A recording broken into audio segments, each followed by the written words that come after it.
habis terus harus berhenti, mulai lagi ujian lagi. Tidak, Ibu. Jadi mereka automatically akan diperpanjang. Kecuali, jadi di P3K itu diberikan fleksibilitas, dia bisa memilih jabatan. Itu kelebihan antara P3K dengan PNS. Kalau PNS itu dia mulai dari nol dan dia setiap 3 tahun, 4 tahun baru bisa naik pangkat.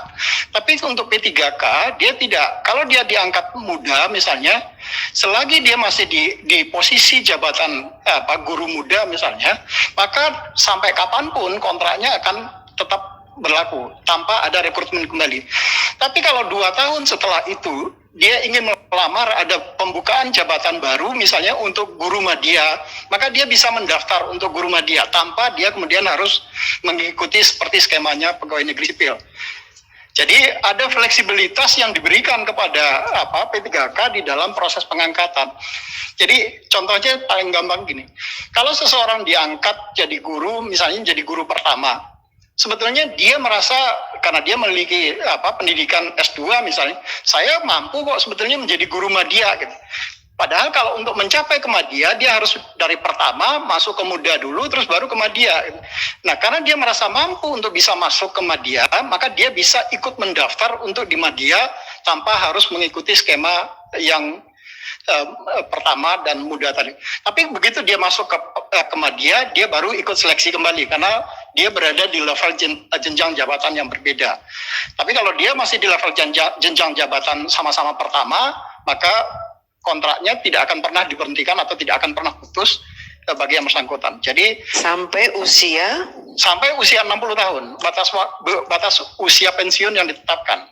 Jadi sampai dengan batas usia pensiun yang ditetapkan yang diatur di dalam PP 49 2018. Jadi tidak ada pemutusan hubungan kontrak kecuali kalau yang bersangkutan kena sanksi hukum pidana misalnya. Jadi itu sebabnya yang tadi juga terkait dengan pertanyaannya Pak Andreas, apakah ini kemudian yang menyamakan atau yang membedakan itu apa sih sebetulnya selain tunjangan guru dan segala gaji, tunjangan dan hak pensiun yang sebetulnya tidak mereka dapat. Sebetulnya yang juga ini selalu berkali-kali disampaikan oleh Pak Kepala, tunjangan pemberian pensiun itu sebetulnya sekarang teman-teman di Kementerian PAN-RB, BKN sedang mencoba merumuskan pemberian skema tunjangan pensiun bagi P3K. Toh sebetulnya kalau di pegawai negeri sipil misalnya, pemberian tunjangan pensiun itu atau uang pensiun itu kan diberikan karena mereka membayar iuran yang dipotong dari gajinya setiap bulan. Nah, P3K ini juga sebetulnya bisa diterapkan mekanisme atau skema yang sama. Kalau mereka bersedia kemudian gajinya dipotong setiap bulannya, kemudian dia membayar ke Taspen misalnya, nanti Taspen bisa kemudian menetapkan untuk pembayaran pensiun bagi yang bersangkutan. Nah, ini skema yang sebetulnya yang selalu disampaikan oleh Pak Kepala itu tidak ada sebetulnya perbedaan antara P3K dengan ASN dengan PNS. Yang membedakan adalah di P3K itu ada flexibility sebetulnya di sisi jabatan. Di PNS nggak bisa. Jadi orang kalau masuk golongan sarjana baru diangkat golongannya 3A, ya dia harus mengikuti mekanisme 3A, 3B, 3C, 3D sampai dia terus sampai dengan usia batas pensiun. Nah, P3K tidak seperti itu. Itu fleksibilitas yang kemudahan yang diberikan kepada P3K. Tapi ada persyaratannya. Persyaratannya itu adalah apa?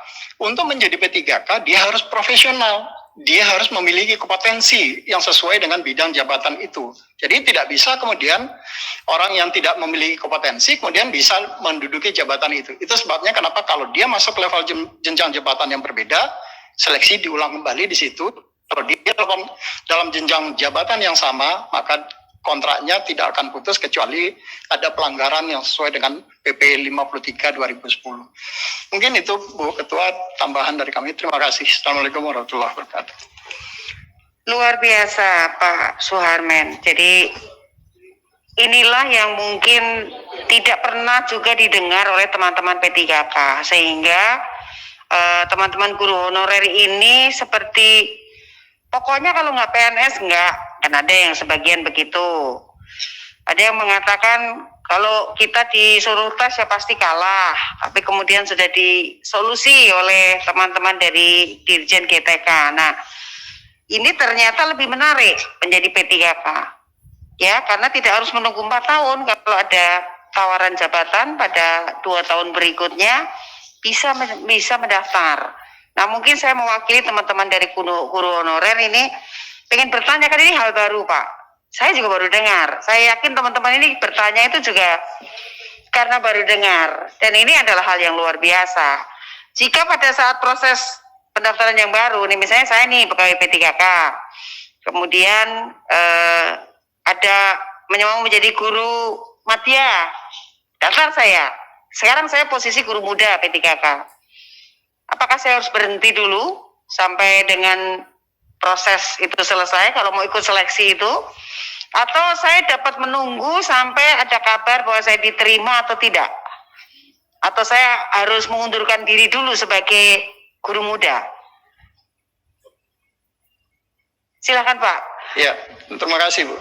Jadi memang seseorang itu tidak boleh menduduki jabatan yang sama. Iya. Pada posisi satu orang menduduki jabatan yang sama, itu tidak diizinkan. Jadi apakah kemudian pada saat yang bersamaan dia kemudian bisa apakah dia harus mengundurkan diri terlebih dahulu atau sebetulnya menunggu sampai dengan proses pengumuman diterima yang bersangkutan diterima? Iya.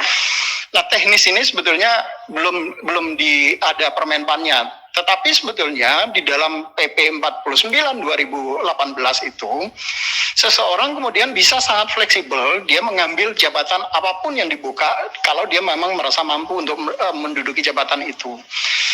Nah, aturan teknisnya bisa nggak sih dia kemudian apakah dia yang bersangkutan harus diberhentikan dulu kemudian baru dia mendaftar?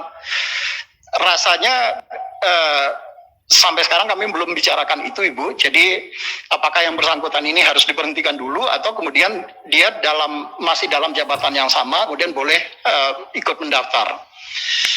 Karena kekhawatirannya itu begini, Ibu. Kalau dia seseorang yang mendaftar di dalam posisi yang baru, dia kan harus lepas dulu dari yang ada di dalam database kami nanti.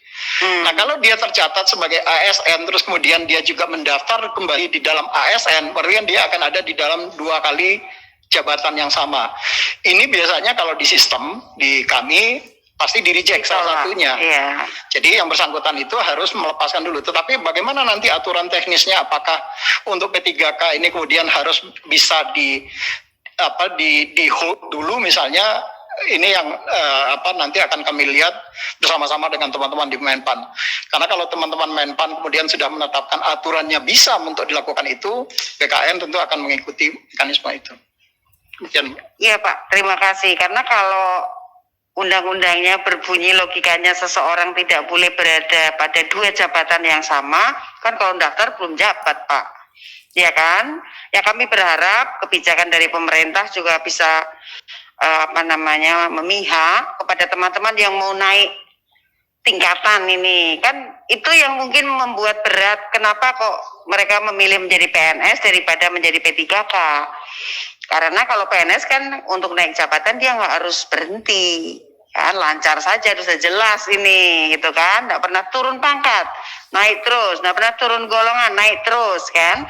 Inilah yang kemudian teman-teman P3K ini merasa lebih nyaman jika menjadi pegawai negeri. Tapi kalau ini bisa kemudian dibuat kalau mendaftar sebelum ada pengumuman lulus atau tidak lulus, ya kamu tetap bisa bekerja dan terima gaji. Saya kira ini mereka akan sangat bersyukur untuk itu.